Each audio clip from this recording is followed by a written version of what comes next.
And with all the criticism about Sobel, and I participated in a lot of it, I'm sure, but whatever we did, he did. You know, if we were on a forced march at night, he would be there. If we had to run the mountain, he would run the mountain. So he wasn't just a dictator. He would do the stuff that we had to do along with us. But that's another story. He's another story. But anyway, that's the main thing I remember initially about Toccoa, was the mountain, and then a lot of stuff after that. Anybody else? Well, Bill, that Malarkey could talk the balls over a pool table. Well, I was at Toccoa, Georgia, July of 1942. But I was smart like a fox. When I was 15 years old, I was in the United States Army.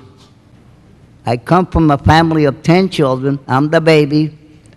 And Mom could not even feed or clothe us. So she sent me to the Army, signed a paper. I was of age. So I spent 38, 39, and 40 in the Army at Fort Meade, Maryland, off and on. When I joined the paratroopers in 1942, dumb like a fox, I was smart. And I remember everyone in the company, from Allie to the man by the name of Zimmerman.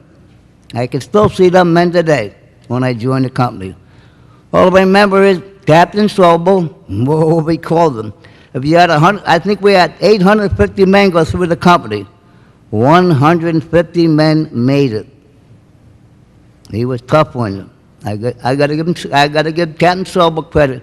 He trained you, whether you liked it or not.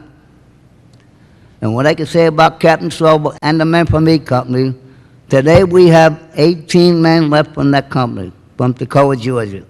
Maybe 28 men alive today. We had a reunion last week in Atlanta, Georgia, from E Company 506. We've had them every year since 1947 till today. And I'm the guy that used to run them all. So I know the company from A to Z. And I tell you this, and I look at you veterans out there, don't look at us as heroes. We're just part of what we fought for. I respect each and every one of the men that served the United States Army, Navy, Air Force, and Marine Corps. And God bless you all. Thank you.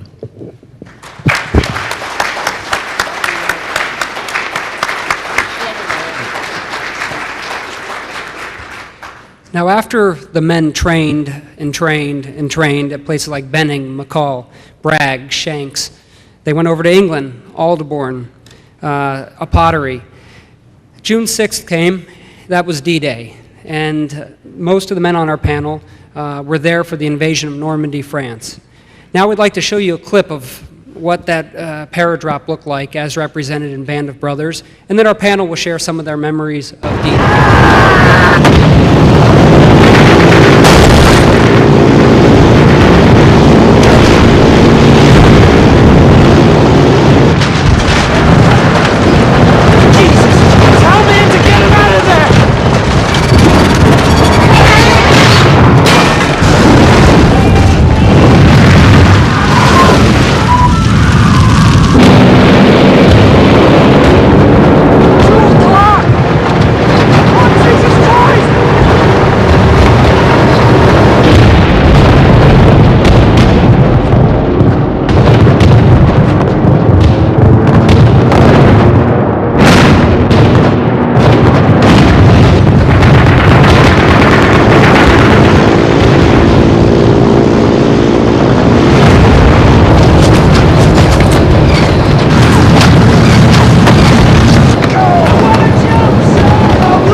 Maybe 3 more minutes on this barrack!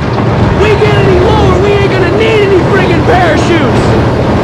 Slow down! We gotta get some altitude! They can't jump at this speed! We there?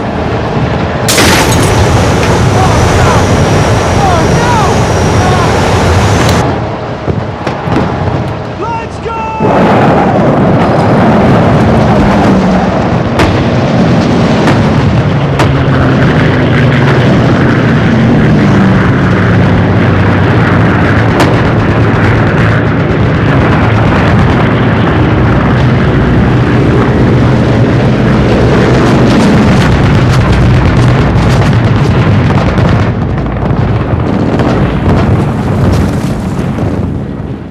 corpsmen, would you now share a short memory or two relating to D-Day? Buck, would you start us off?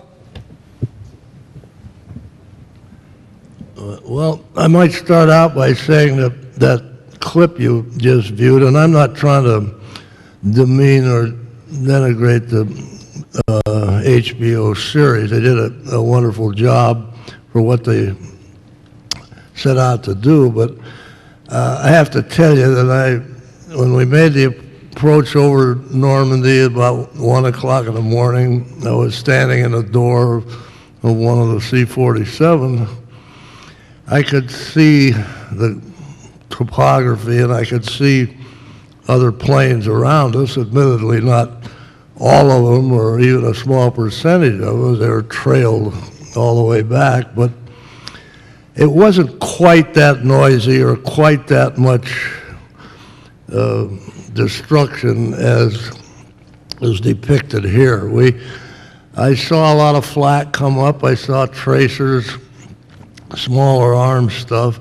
I did not see any planes go down or see any on fire during my trip, but I'm not to say it didn't happen. But I guess the most momentous thing or the memorable thing about my experience was I have to see funny. I remember funny things rather than the more serious things.